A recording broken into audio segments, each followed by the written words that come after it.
फुरफुरी नगर में उस दिन एक बड़ा मेला लगा हुआ था।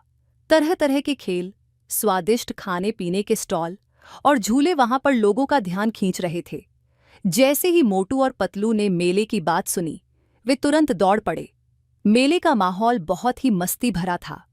लोग नाच गाना कर रहे थे और बच्चों के चेहरे पर उत्साह और खुशी झलक रही थी। जैसे ही वे मेले में पहुंचे, उनकी नजर एक बड़े बैनर पर पड़ी जिस पर मोटरसाइकिल रेस का विज्ञापन था। मोटरसाइकिल रेस का पहला इनाम 1 साल का फ्री समोसा पास था। यह देखकर मोटू के मुंह में पानी आ गया। उसने पतलू से कहा, पतलू, ये समोसा पास हमारी किस्मत बदल सकता है।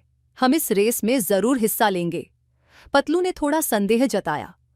मोटू, रेस के लिए हमें एक बढ़िया मोटरसाइकिल और रेसिंग का अनुभव चाहिए। हमारे पास तो ना बाइक है, ना रेसिंग का कोई आइडिया। तभी पास से चिंगम जी आते हुए बोले, अरे डर काहे का? पुलिस चिंगम मैन के रहते आप दोनों कभी हार नहीं सकते। मेरा पुराना मोटरसाइकिल ले लो और देखो मजा। चिंगम जी ने उन्हें अपनी पुरानी लेकिन मजबूत बाइक दी और मोटू पतलू ने झटपट रेस में नाम लिखवा दिया। अब उन्हें बस रेस जीतने का सपना ही दिख रहा था। रेस शुरू होने से पहले वे दोनों अपनी बारी का इंतजार कर रहे थे और मोटू अपने आप को विजेता मानकर मस्ती में झूम रहा था। जैसे ही सीटी बजी, मोटू ने एक्सेलरेटर घुमा दिया और मोटरसाइकिल तेजी से आगे बढ़ गई। लेकिन जैसे ही वे आगे बढ़े, मोटरसाइकिल बेकाबू होकर इधर-उधर लहराने लगी। पतलू घबरा गया और चिल्लाया, मोटू संभालो, ये हम रेस जीतने आए हैं या उड़ने?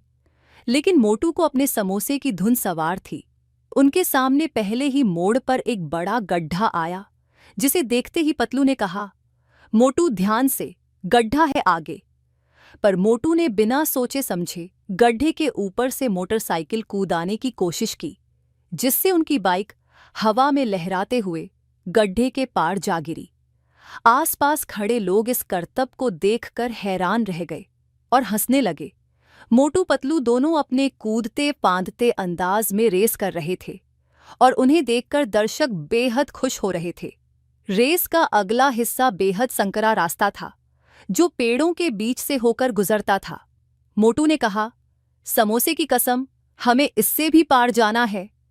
पतलू ने तुरंत पेड़ों से टकराने से बचने के लिए निर्देश देना शुरू किया। मोटू, बाईं तरफ घुमाओ, नहीं दाईं तरफ, अब सीधा। इस रोमांचक रेस में मोटू और पतलू के आगे कई और प्रतिभागी थे, लेकिन उनके अजीब अजीब स्टंट्स ने सभी का ध्यान खींच लिया। आगे एक और मुश्किल दौर आया, एक बड़ा कीचड़ का तालाब। जैसे ही उन्होंने उसे देखा, पतलू ने डरते हुए कहा, मोटू, लगता है ये हमारे बस की बात नहीं है, हमें हार मान लेनी चाहिए।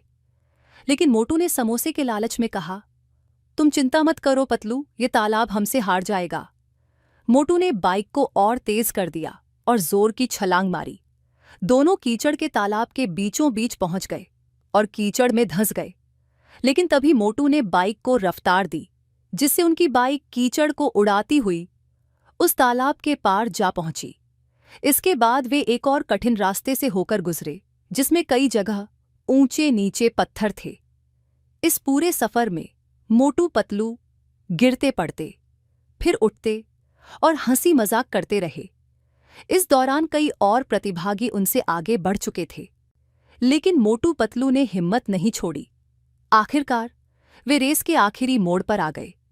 उनकी बाइक से अजीब अजीब आवाजें आ रही थीं, जैसे वह भी थक चुकी हो। पतलू ने कहा, मोटू, हमारी बाइक अब नहीं चल पाएगी, लगता है हम हार गए। लेकिन मोटू ने हिम्मत नहीं हारी और पूरी ताकत से एक्सेलरेटर पर जोर दिया।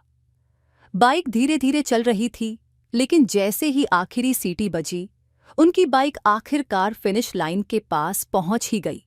किसी तरह लुढ़कते लुढ़कते वे लाइन पार कर गए। दर्शक उनकी इस मजेदार रेस देखकर हंसी से लोटपोट हो गए थे।